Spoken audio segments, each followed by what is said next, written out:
What's up, guys? We are here today at the Ram Off-Road Park nearby Colorado Springs, Colorado, and we are doing a Jeep off-roading adventure.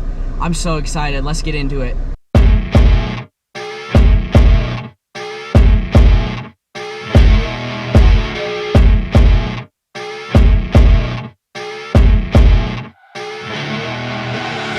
I see her rolling up, Uber black Cadillac, high heel boots and a sexy body full of tats. Baby's bad, oh baby's hella bad. After her there ain't no coming back. Wanna take a run at that. I think she's feeling me, turn it up a few degrees. My imagination of her body gets the best of me. Oh gosh, she's such a tease, baby.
Passenger. Passenger. Yep. Forward. Driver. Yep. There we go.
This right here is one of the biggest threats in all of off-roading. This is what we would call a differential destroyer. Because if you hit your differential on this, it will destroy it and you will be stranded out here. You have to be extremely careful not to hit these.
Huge thanks to Spartan Offroad for taking us out here. These guys were absolutely amazing, loved every minute of this, and I look forward to working with them again, so thank you guys. Thanks so much for coming out. We really hope that you got some good experience and to learn some do's and don'ts. That's what we do here at Spartan, and we try to have as much fun as we can. Thanks for coming out. See you on the trails.